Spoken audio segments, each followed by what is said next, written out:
Now, Lewy Body Dementia, it's a condition many people may never have heard of, yet it is one of the most complex and distressing forms of dementia. It sits at the crossroads of Parkinson's and Alzheimer's disease. Now, we're joined now by Eben Stewart, whose wife Sandrine has Lewy Body Dementia, and Professor Iracema Leroi, a Trinity expert in the condition, to help us understand Lewy Body Dementia. Good morning to you both. Morning. Thank you so much for being here this morning with us.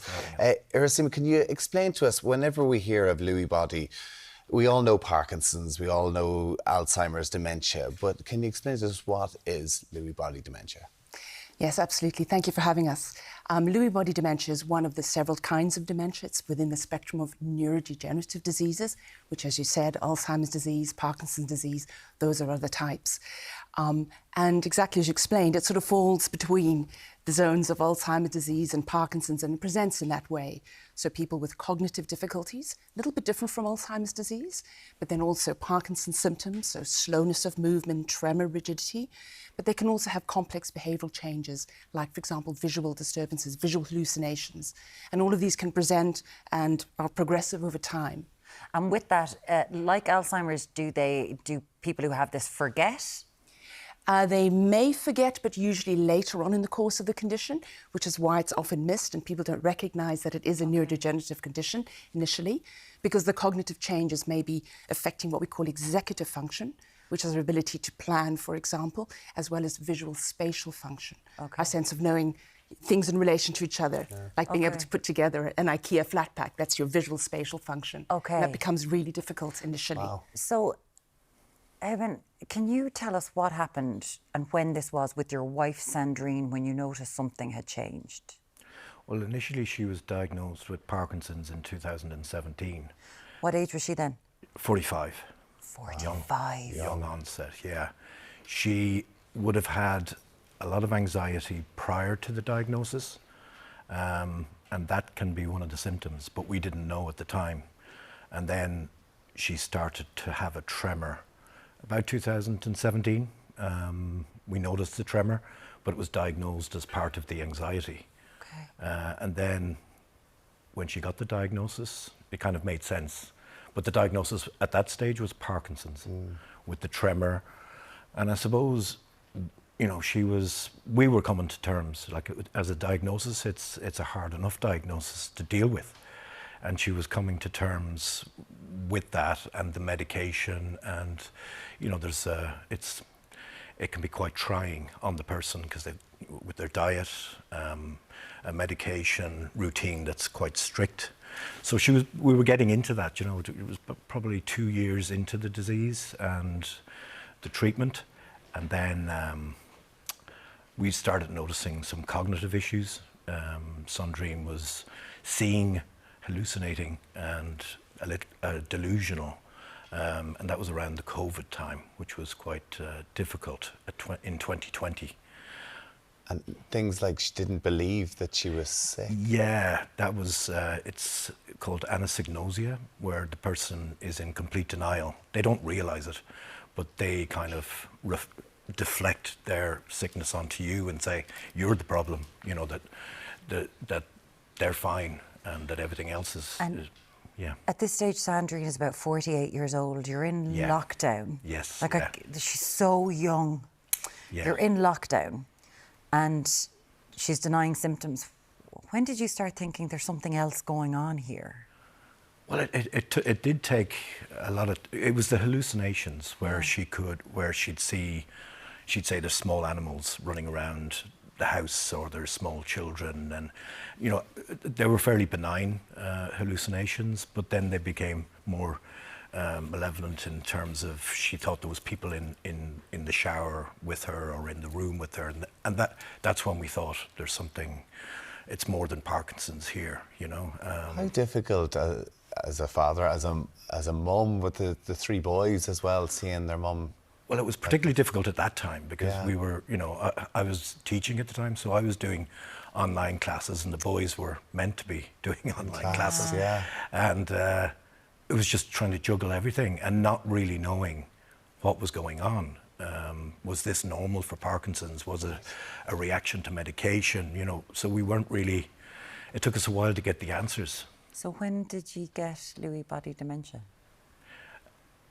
There was never really a diagnosis. It kind of just, it was assumed, and it was Parkinson's disease dementia, which was the diagnosis.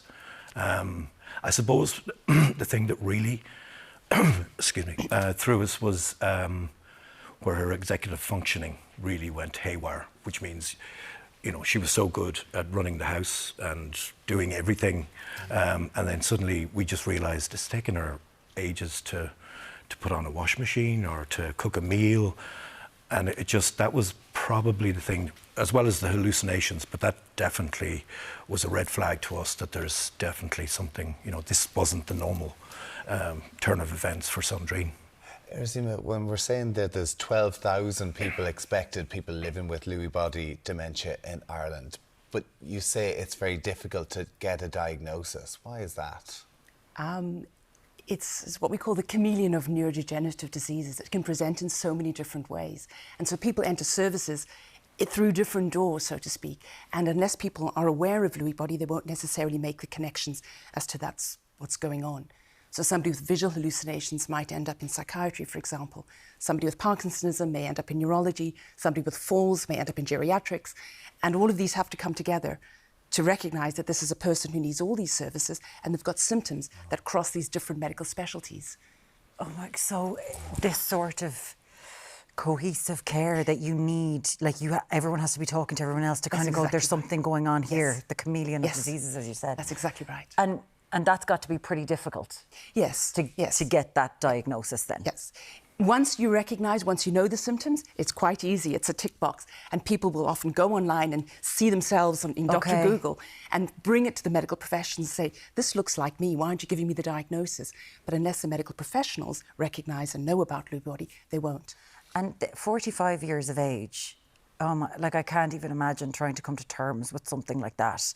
Is there an age range? No, it can happen at any time. Or is it older? Like most neurodegenerative disorders, they are diseases of older people. Okay. However, there are a group of people, a small proportion with young onset dementia, like Sandrine, and that becomes particularly challenging because medical professionals don't recognise that dementia can start so young. Yeah. So it's not unusual, but it is unusual, but it certainly can happen. And how challenging did things get for you? Because as you say, you were teaching full time. The 3 boys were in school at the time. But something had to change. Yeah, you know, especially when you're teaching. I mean, it's a job that you need your energies for and be able to focus every day. And I just was finding it more and more difficult to manage my job, the house, the boys, everything, and full-time care. So something had to give. So, you know, I decided that I'd step away from teaching and become a postman. Yeah. Which allowed me to kind of get out there and get a bit of exercise and just be out in the fresh air. So, but it did mean that your lifestyle then led to, you know, you'd have to go for naps in the afternoon and all that kind of stuff. Yeah. So then there was issues at home. Yeah, like it was very challenging in that sense. Just fatigue, burnout, which is, you know, care burnout is a big issue. But Sandrine was then, the doctor asked would she go into Tala Hospital for a few weeks to give us respite, and from there she went into Bloomfield Hospital where she's getting great care. When was that? 2022, December, so she's now 3 years in the hospital. How is she now? Yeah, she's at the later stages of the disease. But I go and see her every day, and she's, as Iracema mentioned, there's an awareness there, so she still knows us, which is a blessing in some senses, that she knows us, and we get glimmers of her real self. You know, she'll still give the boys a side eye sometimes if they step out of line, use bad language, she'll look at them. So she's still there. Which is a blessing for us, I suppose. She's only 54? 54 now, yeah. And when I go up there, they ask me how my daughter is, because she looks so young. Yeah. Right. Yeah, she's very young looking as well, yeah. How is this for you? Your wife is in hospital. And she's still there, but she's not. Yeah, I think I've talked about this before, this ambiguous loss, that you're stuck between two stools. You haven't lost the person. She's still there physically, but the person that you married and the mother in the home is not there anymore. I suppose it redefines your relationship in one sense. It's a different relationship. You're just aware that the time that you spend with Sandrine now is precious, and it's you hold her hand and you're there and listening to her or telling her what happened in the day, and you just have to assume that she's fully there and fully aware. And for you, how have you been having to give up your job as a full-time teacher, dad, to look after, to be a full-time carer of your wife? What's the supports like for you?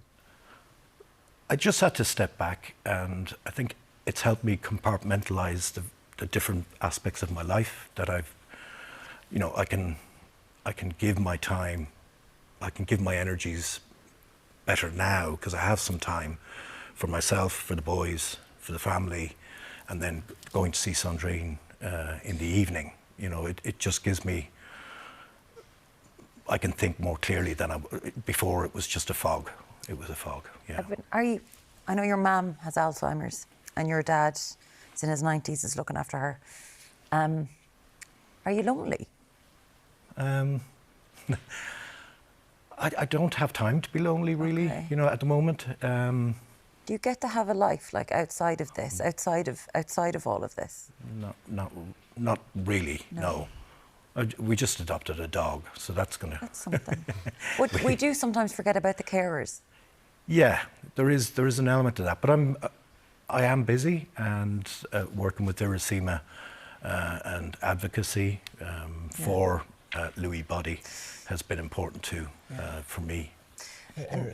Iracema, for people who might not be aware of this, as you say, the chameleon, people who might have got a Parkinson's diagnosis, dementia diagnosis, what would you say to people to maybe ask questions in terms to getting to know whether they do have LBD or not?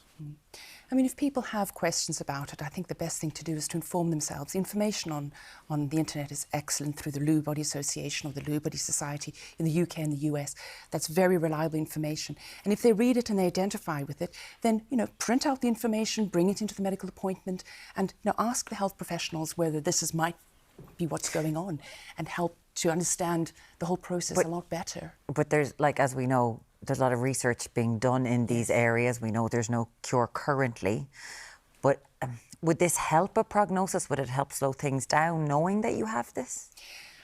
I don't think it will help slow things down, but it will certainly help manage the condition, understand what's going on and explain some of the symptoms. Okay. And also provide a sense of solidarity, knowing that you're not alone.